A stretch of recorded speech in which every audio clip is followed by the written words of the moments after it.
Esa noche en casa de mi hijo sentí que el aire me faltaba. No era el calor ni el vino, era otra cosa, un presentimiento espeso que me apretaba el pecho. Mientras todos reían en la mesa, mi corazón latía como si ya supiera una verdad que mi mente se negaba a aceptar. Me levanté en silencio, sin que nadie se diera cuenta, y caminé por el pasillo oscuro. Cada paso resonaba como un golpe en mi memoria. Entonces lo vi. Y en ese instante comprendí que mi hijo ya no era el niño que había criado. Era un extraño que me ocultaba algo capaz de romperme para siempre. Nunca imaginé que una simple invitación a cenar pudiera marcar el comienzo de una herida que tardaría años en cerrarse. Cuando mi hijo me pidió que fuera a su casa aquella noche, su voz sonó amable, casi cariñosa. «Ven, mamá, quiero que pases un rato con nosotros». «Hace tiempo que no te veo», me dijo. Yo dudé un momento, porque con los años una aprende a escuchar no solo las palabras, sino también los silencios que las rodean. Sin embargo, la nostalgia pudo más que la duda. El recuerdo de cuando él era pequeño, de sus abrazos llenos de migas de pan y de risas inocentes, me empujó a aceptar. Llegué cuando el sol apenas se desvanecía en el horizonte. La casa esa misma, que alguna vez había ayudado a comprar con mis ahorros, lucía distinta. Más moderna, más fría. Las luces eran blancas y fuertes, y todo tenía ese olor a limpieza exagerada que no te hace sentir cómoda, sino vigilada. Las paredes estaban casi vacías, sin fotos familiares, sin rastros de memoria. Me recibió su esposa con una sonrisa corta, forzada, de esas que nunca llegan a los ojos. Mi hijo apareció detrás de ella y su abrazo fue rápido, casi como una obligación, no como un gesto de amor. Nos sentamos a la mesa. Era una cena abundante, demasiado perfecta. Platos bien acomodados, copas que brillaban bajo la luz, una botellita de vino que él mismo abrió con cuidado. Me observaba de reojo, como si temiera que yo notara algo fuera de lugar. Yo intenté actuar con normalidad, aunque por dentro algo me inquietaba. A cada minuto sentía que el silencio pesaba más.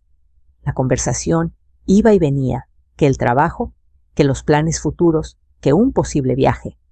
Hablaban de dinero, con una soltura que no entendía porque sabía que hacía apenas unos meses él me había pedido ayuda para cubrir unas deudas. Ahora, en cambio, parecía vivir una vida de lujo que no se correspondía con su realidad. Miré sus manos. Estaban tensas, apretadas alrededor de la copa.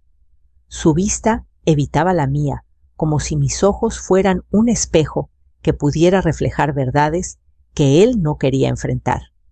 A cada risa falsa, a cada comentario superficial, yo sentía que algo se quebraba un poco más en mi interior. Era como si una voz antigua, esa que toda madre lleva dentro, me susurrara: «Ten cuidado». Al poco rato, dije que necesitaba ir al baño. No era del todo mentira. El nudo en mi estómago se había vuelto intenso. Pero más que alivio, lo que buscaba era escapar de esa mesa donde la incomodidad se podía cortar con un cuchillo. Caminé por el pasillo, que estaba a media luz. Mis pasos eran suaves, lentos, casi temerosos. El silencio en aquella casa era extraño, como si no le perteneciera a ningún ser humano. Cuando regresaba algo me llamó la atención. Una sombra movediza detrás de la puerta entreabierta del estudio. Mi hijo estaba allí solo, inclinado sobre una mesa, hojeando papeles con prisa. Cerró una gaveta al escuchar el más mínimo ruido. Me quedé paralizada, conteniendo la respiración.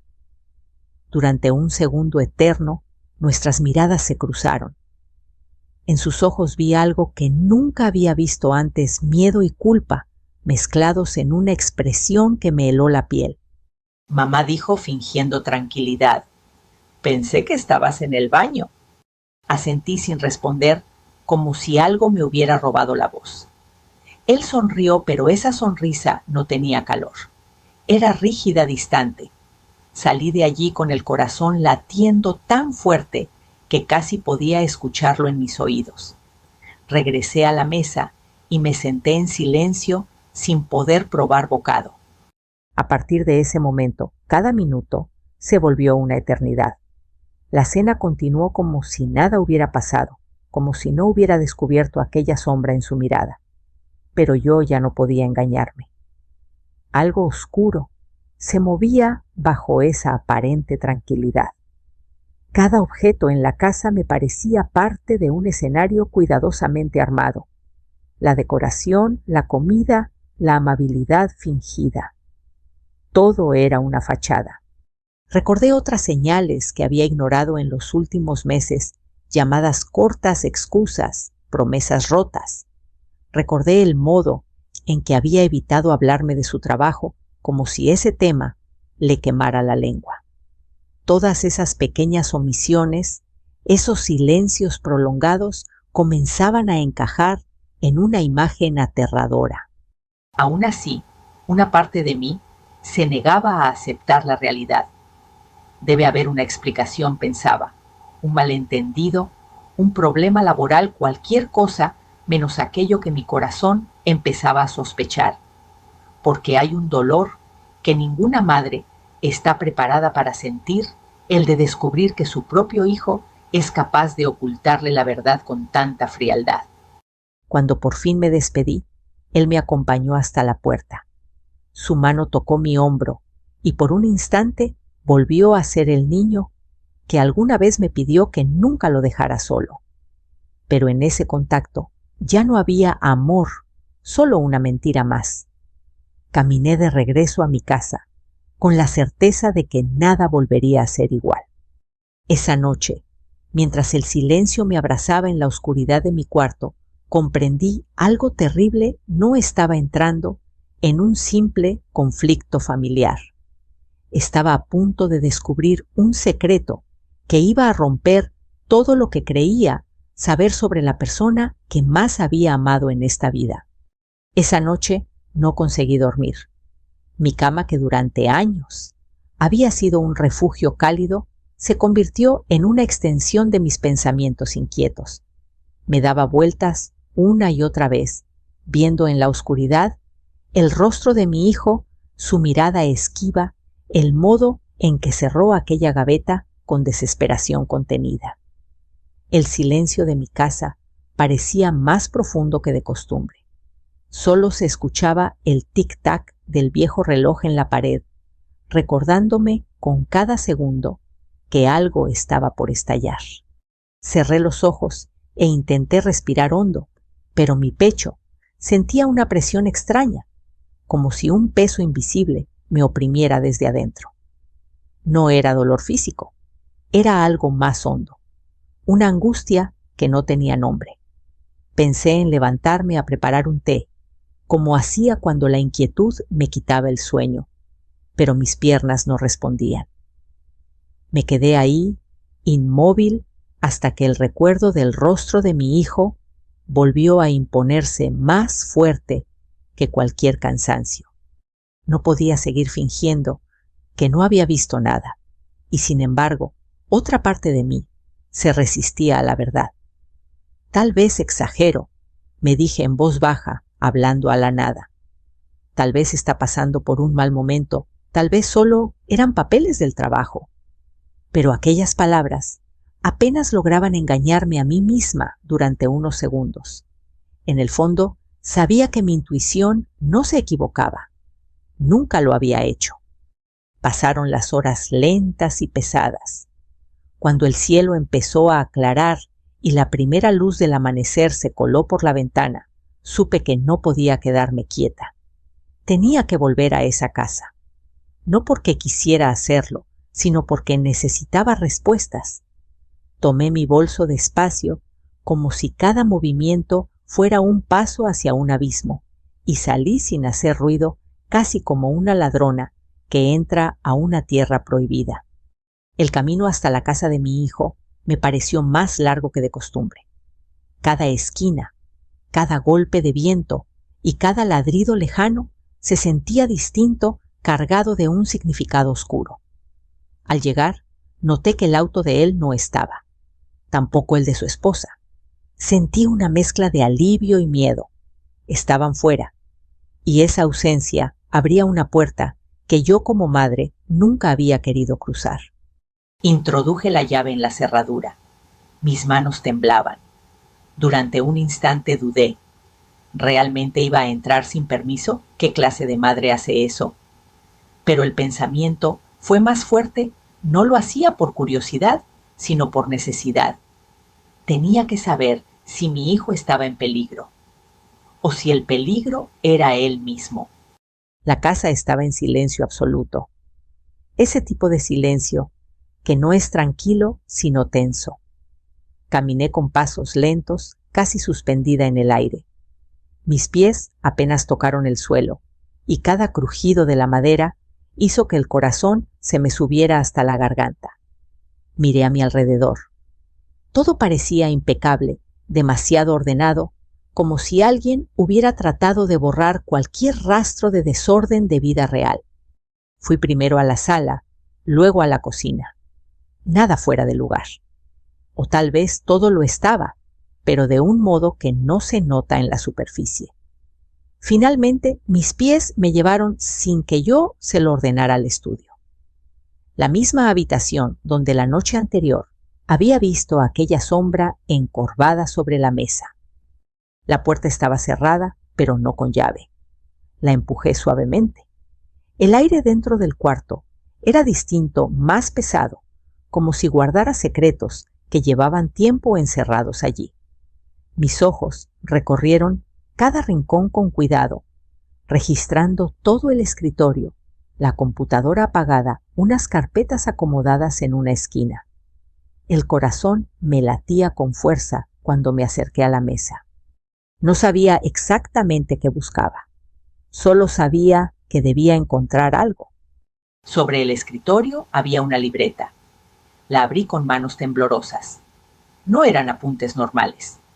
No eran listas de trabajo ni recordatorios cotidianos. Eran números. Muchos números. Cantidades fechas. Nombres de personas que no reconocía. Algunas palabras estaban subrayadas: urgente último plazo, transferencia final. Tragué saliva. Ese no era un simple cuaderno.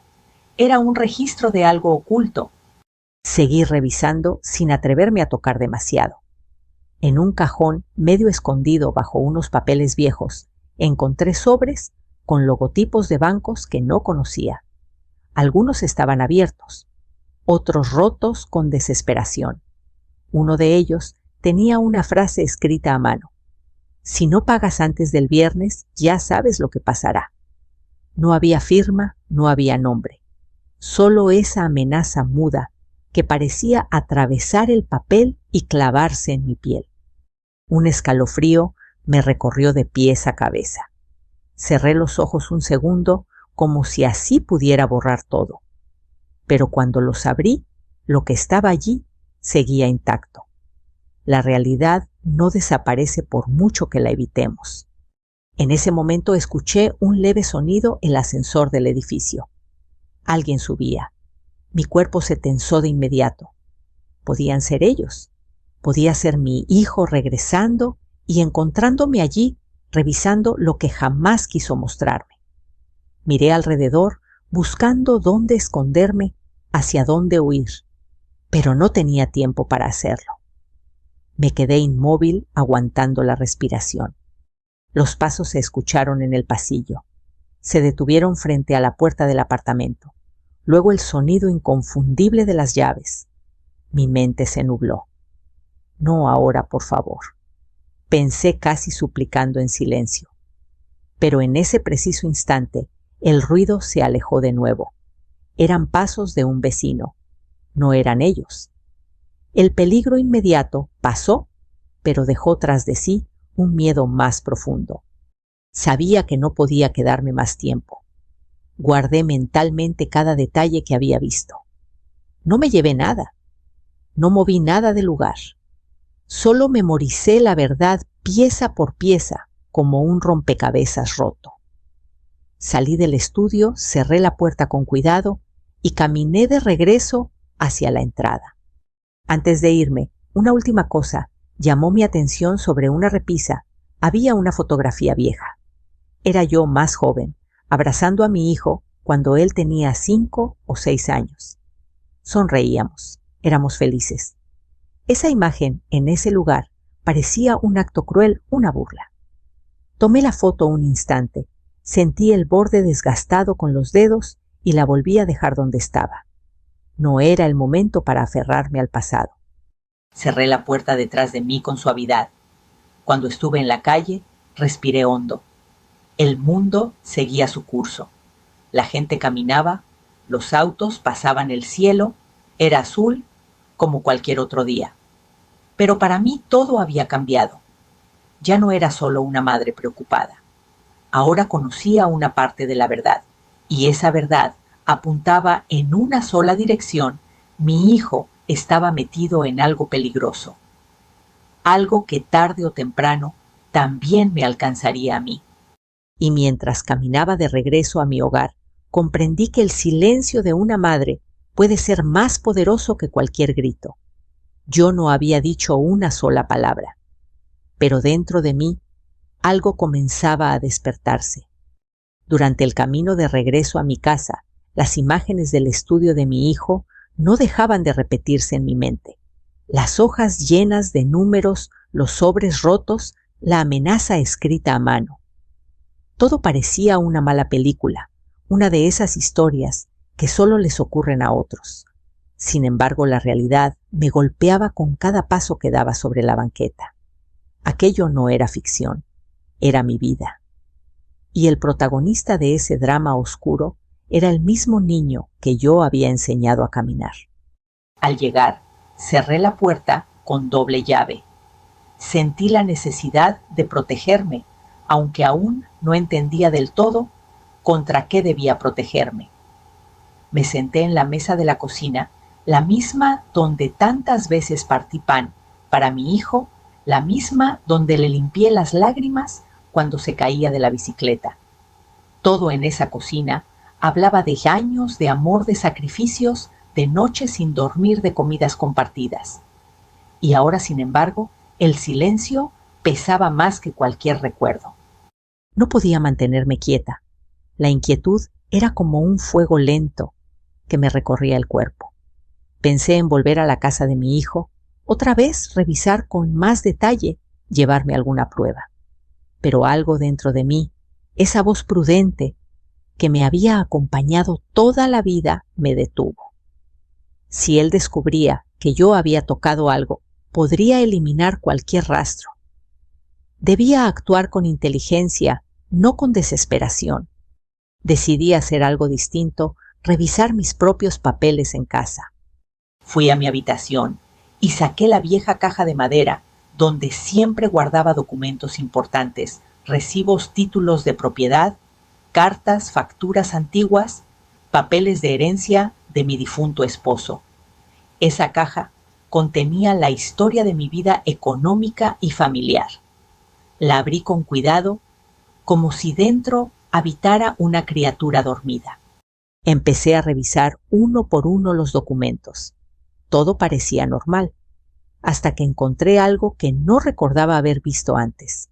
Era una copia de un contrato impreso hacía pocos meses. Llevaba mi nombre en la parte superior. Lo que me heló la sangre fue la firma en la parte inferior. Parecía mi firma, pero yo jamás había firmado eso. Mis dedos recorrieron cada trazo. Conocía mi firma mejor que nadie. La había repetido durante décadas en cheques, solicitudes, formularios, documentos del banco. Aquella imitación era demasiado perfecta para ser un accidente. Alguien la había copiado, ensayado, estudiado con paciencia. Y sabía exactamente quién podía haber hecho algo así. El contrato hablaba de un poder legal que le otorgaba autoridad a otra persona para realizar movimientos en nombre mío. Leí el nombre con un nudo en la garganta. Era el nombre de mi hijo. Ese documento le daba derecho a administrar, vender o hipotecar propiedades que estaban a mi nombre. Mi mente comenzó a trabajar a una velocidad que nunca antes había sentido. Pude ver con claridad las piezas del rompecabezas, la casa elegante, el dinero del que presumían, las deudas ocultas, los sobres amenazantes. Y ahora, este documento fraudulento que le daba control sobre mi vida, mis bienes, mi seguridad. No era solo mentira, era un delito. Un sudor frío me recorrió la espalda. Me apoyé en la pared para no caer. ¿Hasta dónde estás dispuesto a llegar, hijo mío?, murmuré en voz baja, con una mezcla de dolor y asombro. Porque una cosa es mentir, otra es endeudarse, pero falsificar la identidad de tu propia madre. Eso cruzaba una línea que yo jamás imaginé que él sería capaz de traspasar. Pasé las siguientes horas revisando cada rincón de esa caja. Encontré más irregularidades pagos, que yo no recordaba haber hecho transferencias, que jamás autoricé notificaciones de movimientos bancarios, que por alguna razón no habían llegado antes a mis manos. Todo apuntaba a lo mismo. Alguien había estado manipulando mis cuentas usando mi nombre como una puerta abierta. Y ese alguien era mi propio hijo.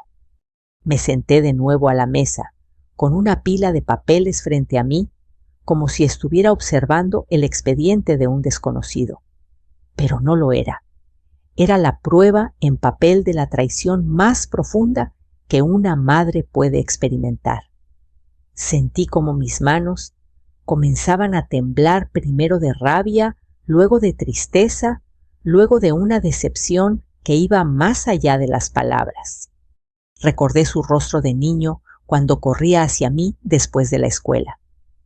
Recordé sus manos pequeñas, envolviendo las mías, confiando en que yo siempre estaría ahí, para protegerlo.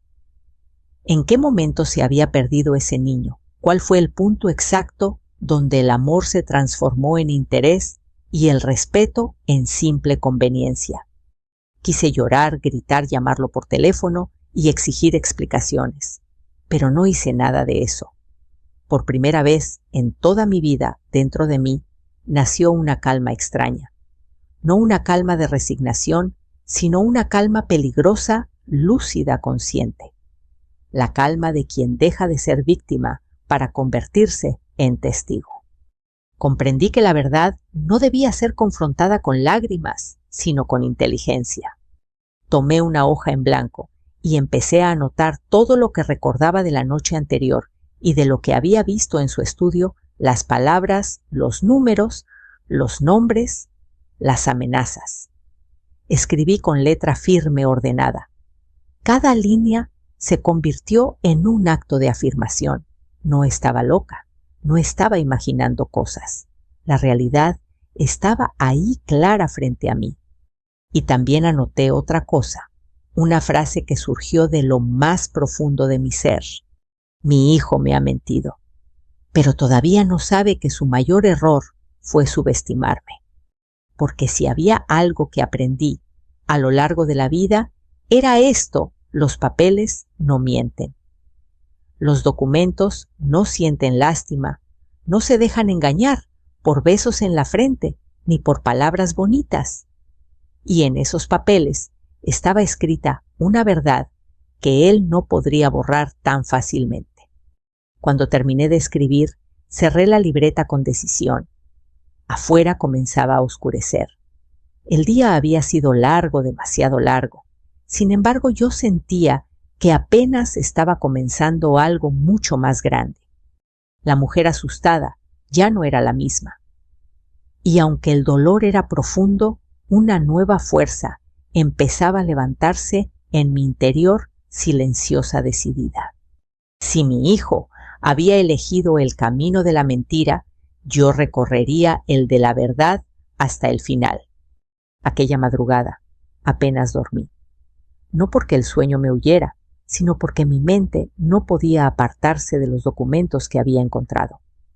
Cada línea parecía latir, cada firma falsa era una herida abierta. Sin embargo, en medio de ese dolor, algo inesperado empezó a surgir claridad. La claridad no llegó como un relámpago, sino como una brasa que crece en la oscuridad. Comprendí que llorar no cambiaría nada. Confrontarlo sin pruebas sería inútil. Tenía que actuar con cabeza fría, con paciencia, con la misma disciplina que mi madre me enseñó cuando me decía: mira, escucha, espera. Luego, cuando actúes, que sea con certeza. Al amanecer, preparé café. El olor familiar llenó la cocina y por un instante me devolvió a una normalidad que ya no existía. Tomé la taza con ambas manos buscando en el calor un ancla. Abrí mi libreta y releí las notas que había escrito. Todo estaba ahí, fechas, nombres, números, movimientos extraños. Pero necesitaba algo más que recuerdos. Necesitaba respaldo. Necesitaba testigos. Necesitaba una mente fría tan acostumbrada a leer verdades ocultas como la mía empezaba a hacerlo. Pensé en Elena, una amiga que trabajó toda su vida como abogada. No éramos íntimas, pero había en ella una honestidad que siempre respeté. Llamarla fue una decisión difícil. ¿Cómo explicarle que sospechaba de mi propio hijo sin que la voz se me quebrara? Aún así, marqué su número. «Elena». «Soy yo», dije intentando que sonara normal. «Necesito hablar contigo, algo serio». Hubo un silencio breve, luego su voz se volvió suave, atenta. «Dime qué pasa». No le conté todo, solo lo imprescindible que había encontrado documentos con mi firma que yo no había firmado, que temía un uso indebido de mis bienes.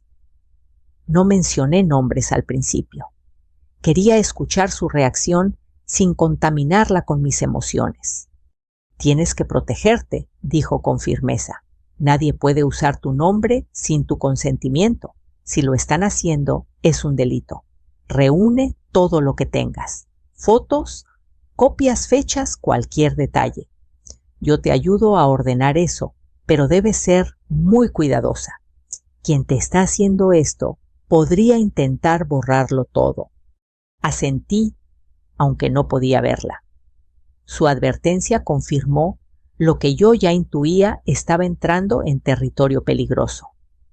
Agradecí su ayuda y colgué con una sensación extraña, miedo sí, pero también una extraña tranquilidad. Por fin alguien más sabía. Ya no estaba sola.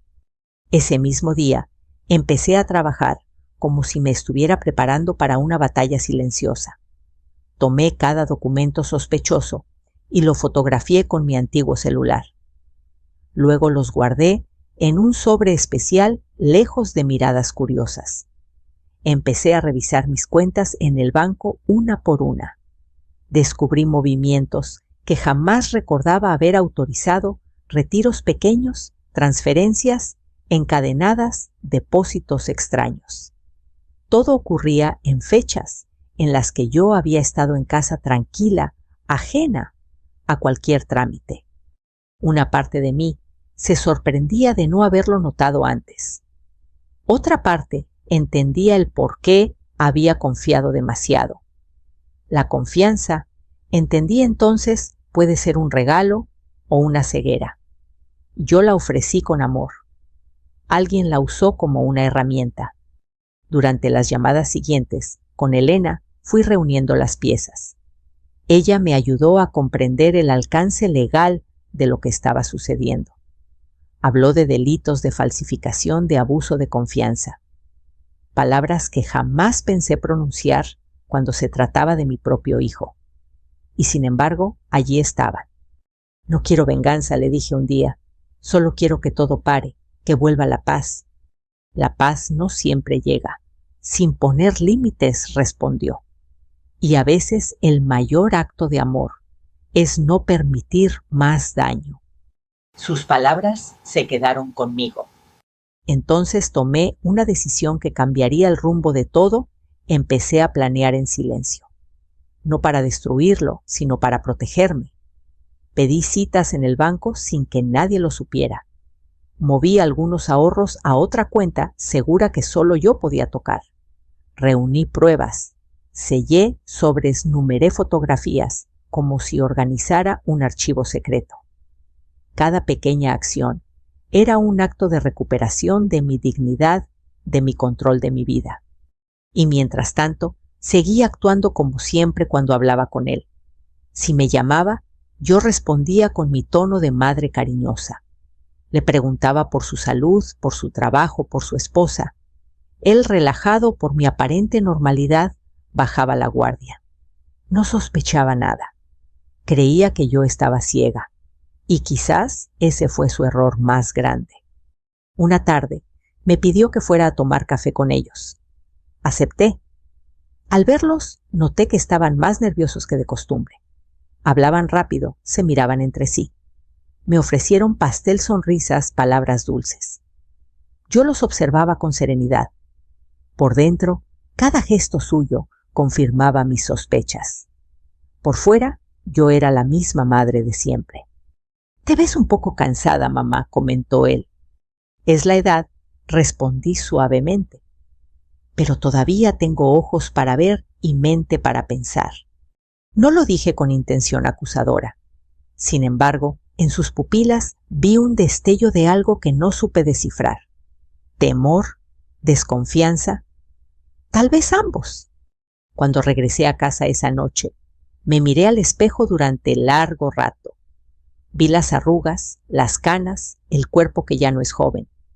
Pero también vi algo más, la fuerza de todas las mujeres que habían resistido antes que yo, mi madre, mi abuela, las que trabajaron la tierra, las que levantaron familias, las que sobrevivieron silencios, y supe que estaba hecha del mismo material. Esa mujer reflejada frente a mí ya no tenía intención de callar, pero tampoco de gritar sin sentido. Su arma sería la calma, su escudo la verdad, su aliado el tiempo. Porque mi hijo podía haber creído que yo era débil por no hablar. Pero no entendía lo más importante: el silencio de una madre no siempre es resignación. A veces es estrategia. A veces es el lugar donde se gesta la decisión más poderosa de todas. Yo aún no sabía exactamente cómo terminaría todo. No conocía cada paso que debía dar. Pero una cosa la tenía clara. No volvería a permitir que nadie, ni siquiera mi propio hijo, decidiera quién era yo o lo que merecía. A partir de ese día, comencé a actuar como si mi mundo se estuviera apagando lentamente. No era una actuación grotesca ni exagerada. Era una fragilidad sutil, creíble, casi triste. Dejé de arreglarme. Como antes, caminé más despacio, suspiré más a menudo. Si mi hijo pasaba a visitarme, encontraba a una madre callada, sentada junto a la ventana, mirando sin ver el movimiento de la calle. Y cada vez que me preguntaba si estaba bien, yo solo respondía con una sonrisa pequeña, cansada: «Es la edad, hijo. El cuerpo ya no responde como antes». Esas palabras parecieron tranquilizarlo de inmediato. El alivio en su rostro no podía ocultarse del todo. Para él, mi cansancio era una bendición disfrazada, una desaceleración que allanaba el camino para que él tomara decisiones en mi lugar. Al poco tiempo, empezó a hacer insinuaciones suaves en tono casi preocupado. «He pensado mucho en ti, mamá. Tal vez ya no sea seguro que vivas sola. Yo podría buscarte un lugar donde te cuiden, donde tengan enfermeras, doctores. Todo lo que necesitas», me decía, fingiendo ternura. «¿Un asilo?», pregunté sin alterar mi voz. «No es un asilo, es una residencia, un lugar bonito». «Para que puedas descansar tranquila», respondía, evitando mi mirada. Sentí como esas palabras me atravesaban como agujas finas. No porque temiera envejecer o recibir ayuda. Lo que dolía era ver con tanta claridad el deseo que se escondía detrás sacarme de mi casa para que mis bienes quedaran libres, desocupados, listos para ser vendidos, usados, convertidos en dinero. Si tú crees que es lo mejor, dije finalmente bajando la mirada. A partir de ese momento algo cambió en él. Comenzó a ir y venir, con papeles, hablar por teléfono, a escondidas, tomar medidas, preguntar precios. Creía que yo no entendía nada de lo que hacía. Y en su mente yo ya no era una persona, sino un trámite pendiente. Pero cada uno de sus pasos alimentaba mi plan. Mi amiga Elena seguía asesorándome en silencio. Me explicó que con las pruebas que había reunido podíamos iniciar un proceso legal serio. Sin embargo, también coincidió conmigo en una cosa: antes de enfrentar la ley, necesitábamos que él y su esposa mostraran su verdadera cara, que quedaran atrapados en sus propias decisiones. Así que poco a poco dejé que la cuerda girara alrededor de ellos. Él empezó a visitar mi casa con más frecuencia. Revisaba mis muebles, hablaba de remodelaciones que nunca había pedido. Comentaba en voz alta lo bien ubicada que estaba la propiedad. Lo escuchaba decirle a su esposa: «Esta zona vale mucho. Si logramos venderla pronto, todo se arregla». Y yo fingía no entender mientras servía agua para el café. «Mamá, deberíamos pensar en vender tu casa», propuso una tarde con una falsa sonrisa conciliadora. «Es demasiado grande para ti. Con ese dinero podrías vivir tranquila en cualquier parte. Ya no tendrías preocupaciones». Lo miré con calma. Por dentro todo mi corazón latía como un tambor de guerra. «¿Vender mi casa?», repetí en voz suave. «Aquí están mis recuerdos». «Pero los recuerdos van contigo», insistió. «La casa solo son paredes. Y tú solo eres sangre», pensé, pero no lo dije. Asentí lentamente, como si la idea comenzara a convencerme. «Tal vez tengas razón». Ese fue el instante exacto en que él creyó que había ganado. A partir de ese día, su trato hacia mí se volvió más seguro, más confiado, incluso un poco distante. Ya no fingía tanto cariño, porque en su mente yo había dejado de ser un obstáculo. Era apenas un estorbo que pronto desaparecería del camino. Su esposa, en cambio, no podía ocultar su impaciencia. Cada vez que venían a verme, observaba mi casa con ojos calculadores, como si ya estuviera repartiendo mentalmente cada habitación, cada mueble, cada objeto de valor. Un día incluso se atrevió a decir: «Podríamos redecorar todo esto, darle un estilo más moderno». «Es mi casa», respondí suavemente. Hubo un silencio incómodo. Luego mi hijo intervino rápido. Claro, solo era un comentario. Pero ya era demasiado tarde. La semilla de su verdadera intención había quedado expuesta. Mientras tanto, yo seguía reuniendo pruebas. Grabé algunas conversaciones sin que lo notaran. Guardé capturas de mensajes donde él hablaba de dinero, de plazos de vender. Noté en su celular llamadas frecuentes de números desconocidos. Elena logró rastrear uno de esos números hasta un hombre relacionado con préstamos ilegales. Eso explicaba la libreta, las amenazas, la desesperación. Mi hijo estaba desesperado. Y la desesperación convierte al ser humano en algo que ni él mismo reconoce. Poco antes de que mi plan tomara su forma definitiva, recibí un mensaje de él que aún recuerdo palabra por palabra. «Mamá, todo estará mejor cuando firmes los papeles. Confía en mí». Leí esa frase una y otra vez. «Confía en mí». Era casi irónico, porque fue justo en ese momento cuando comprendí que la confianza ya no era una opción. Ahora todo dependía de la verdad, de mi defensa, de mi límite. Esa noche, sentada en mi cama, volví a mirar la foto antigua que había visto en su casa. el niño abrazándome la sonrisa inocente. Lo besé con los labios temblando. «Ojalá nunca hubieras tenido que llegar tan lejos, hijo mío», susurré. Después guardé la foto en un cajón y saqué en su lugar el sobre donde había reunido todas las pruebas. Lo coloqué con cuidado sobre la mesa de noche. Pasé mi mano por encima de él, sintiendo el papel, el peso de cada evidencia. Y en ese momento supe que el plan estaba listo. La trampa del orgullo ya se había cerrado lentamente alrededor de ellos. Y aún ni siquiera se habían dado cuenta. El día de la reunión llegó sin grandes anuncios, sin truenos ni señales en el cielo. Sin embargo, dentro de mí todo parecía temblar. El aire se sentía más delgado, como si hasta la atmósfera supiera que algo irreversible estaba por suceder. No le dije a nadie cómo me sentía. Me vestí con calma. Elegí un vestido sencillo, limpio, digno el mismo que usaba en ocasiones importantes cuando mi difunto esposo aún estaba a mi lado. Aquella tela no era solo ropa, era una armadura tejida de recuerdos de respeto por mí misma. Mi hijo había insistido en que nos reuniéramos en familia en su casa. Decía que allí podríamos hablar con tranquilidad sin interferencias de terceros. Yo acepté sin discutir. No quería que sospechara que algo más grande se había puesto en movimiento. Elena, en cambio, me sugirió que cambiáramos el lugar a su despacho legal. Así todo quedará registrado y estarás protegida, me dijo en voz baja. Yo asentí. Tenía razón.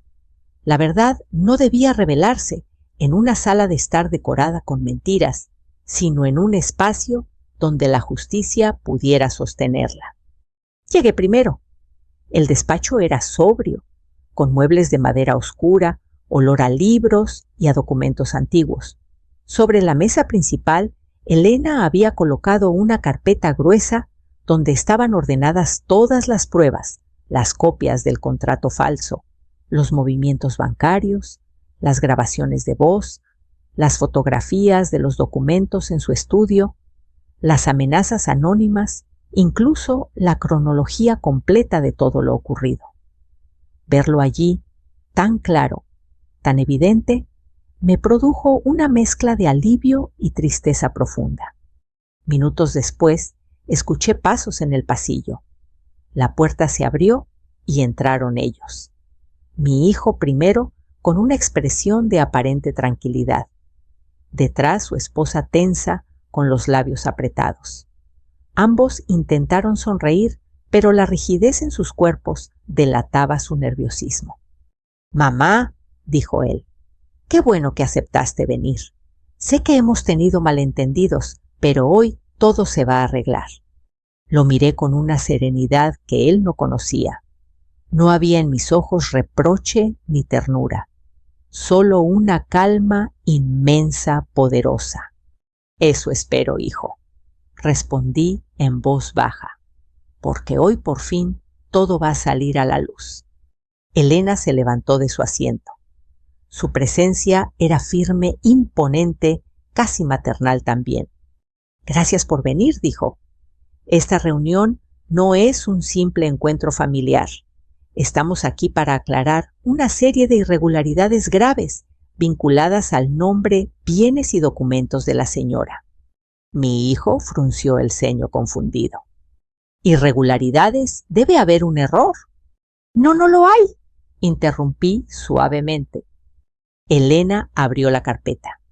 Comenzó a mostrar uno por uno los documentos, las firmas falsificadas, los poderes legales no autorizados, los registros bancarios anómalos. Con cada papel que aparecía sobre la mesa, el rostro de mi hijo perdía color. Su esposa dejó de fingir la compostura. Sus manos comenzaron a temblar. «¿Qué significa todo esto?», preguntó él casi en un susurro. «Significa que utilizaste mi nombre sin mi consentimiento», le respondí, mirando directamente a sus ojos. «Significa que intentaste vender mi casa, mover mi dinero, controlar mi vida sin que yo lo supiera. Significa que cruzaste una línea que nunca debiste cruzar. Su esposa dio un paso atrás como si quisiera huir. Eso no es verdad, murmuró. No saben en qué contexto. Elena entonces presionó un pequeño botón y en la sala comenzó a escucharse una grabación. Era la voz de mi hijo clara e inconfundible, hablando de dinero de vender, de resolver todo pronto, de sacarme de la casa. Cada palabra cayó como una piedra en el silencio. «Apágala», gritó él, perdiendo por completo el control. Yo seguí sentada sin moverme, mientras lo observaba desmoronarse frente a mí. No sentía odio, solo una tristeza infinita al ver lo que se había convertido. Entonces la puerta volvió a abrirse. Esta vez no eran más familiares ni abogados. Eran 2 agentes acompañados por un funcionario legal. Elena me miró y asintió casi imperceptiblemente. «Señor», dijo uno de ellos mirando a mi hijo, «queda usted bajo investigación formal por falsificación de documentos, fraude y abuso de identidad». «Y usted también, señora», añadió dirigiéndose a su esposa. Ella comenzó a llorar en silencio. Él se quedó inmóvil, como si todo su cuerpo se hubiese petrificado. «¿Esto lo planeaste tú?», me preguntó con una mezcla indescriptible de rabia y dolor. Le sostuve la mirada. «No, hijo», le respondí con voz tranquila. «Lo planeaste tú mismo. Yo solo dejé de callar». Las palabras quedaron suspendidas en el aire, cargadas de todo lo que nunca nos habíamos dicho. Durante un segundo eterno, lo único que vi frente a mí no fue a un criminal, sino a un niño perdido en sus propios errores, atrapado por decisiones que jamás había imaginado tomar. Pero ese niño ya no era mi responsabilidad. El hombre que tenía frente a mí debía enfrentar las consecuencias. Los agentes tomaron sus datos, se llevaron las carpetas y la sala quedó en un extraño silencio. Mi hijo fue escoltado hasta la puerta sin resistencia, sin palabras. Antes de salir, se giró una última vez. «¿Valió la pena?», preguntó con la voz rota. No respondí enseguida. Miré la mesa, los papeles, mis manos envejecidas que durante tantos años trabajaron por él. Lo que valía la pena, le dije finalmente, era la verdad y la dignidad. Y esas, hijo, nunca se negocian. Cuando salieron, sentí que el peso de meses, tal vez años, se desprendía lentamente de mis hombros. No porque me sintiera victoriosa, sino porque por primera vez en mucho tiempo podía respirar sin sentir que alguien me estaba robando el aire. Elena se acercó y puso una mano sobre la mía. «Fuiste valiente», me dijo. Yo cerré los ojos por un segundo. En el fondo de mi corazón no quería ser valiente. Habría preferido seguir siendo solo una madre en paz. Pero la vida no siempre nos da esa opción. A veces la vida nos empuja a convertirnos en algo más, en la guardiana de nuestra propia verdad. Y aquella noche, al salir del despacho y sentir el viento fresco sobre mi rostro, supe que ya nada tendría poder sobre mí de nuevo. Los días que siguieron a aquella noche fueron extrañamente silenciosos. No hubo llamadas, tampoco visitas inesperadas, ni mensajes desesperados pidiendo explicaciones. La casa volvió a llenarse con el eco tranquilo de mis propios pasos, con el sonido humilde de mi respiración acompasada mientras barría el patio o ponía a hervir agua para el café. Por primera vez en mucho tiempo, el silencio ya no me asustaba. Era un silencio distinto, un silencio honesto. Supe por Elena que el proceso legal avanzaría despacio, como suelen hacerlo las cosas importantes. Habló de investigaciones de declaraciones de fechas futuras en un juzgado. Yo asentía sin demasiado interés en los detalles. Ya había hecho lo que debía. El resto no estaba en mis manos, y aceptar eso también era una forma de sanar. Mi hijo ya no me pertenecía como antes. Tampoco yo le pertenecía a él. Durante varias noches me senté en el mismo sillón junto a la ventana donde solía esperarlo cuando era niño. Afuera, el mundo seguía girando sin saber nada de mi historia. Los vecinos caminaban con bolsas del mercado, los niños corrían tras una pelota, los perros ladraban a lo lejos. La vida continuaba indiferente como siempre. Y sin embargo, dentro de mí existía un antes y un después que no podía ignorar. Pensaba mucho en su infancia, en cómo lo cargaba cuando tenía fiebre, en las veces que dormía con su cabeza sobre mi pecho, en su respiración tibia, profunda, confiada. Pensaba en la primera vez que dijo mamá, en sus dibujos torcidos pegados en la nevera, en sus sueños de ser protagonista de algo grande. Tal vez ahí estuvo la raíz de toda su necesidad de grandeza, de demostrar, de tener más que todos. Y tal vez yo no supe enseñarle que la grandeza verdadera no nace del dinero, sino del respeto. Esa idea me atravesó con la delicadeza de una verdad dolorosa. Como madre, también tuve culpas. Nadie nos enseña a criar seres humanos completos. Amamos como sabemos, protegemos como podemos, y a veces, sin querer, sembramos semillas que más tarde se convierten en espinas. Comprenderlo no justificaba sus actos, pero me permitía mirarlos sin odio. Una tarde, mientras limpiaba un cajón antiguo, encontré una pequeña cadena de plata. Se la había regalado cuando cumplió 10 años. Recuerdo haberle dicho que la protegiera, que algún día entendería su valor. La sostuve entre mis dedos, sintiendo el frío del metal en la piel. Pensé en tirarla, en desprenderme de aquel recuerdo, pero algo dentro de mí lo impidió. No por él, sino por mí. Porque esa cadena no representaba su traición. Representaba todo el amor que le di antes de perderlo en el camino. Volví a colocarla en su lugar y sentí una paz suave acomodarse en mi pecho. Con el paso de las semanas, decidí hacer algo que en otro tiempo jamás me habría atrevido a imaginar. Vendí la casa.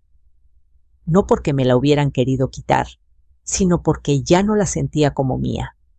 Las paredes guardaban demasiadas voces, demasiadas memorias cruzadas entre la alegría y la mentira.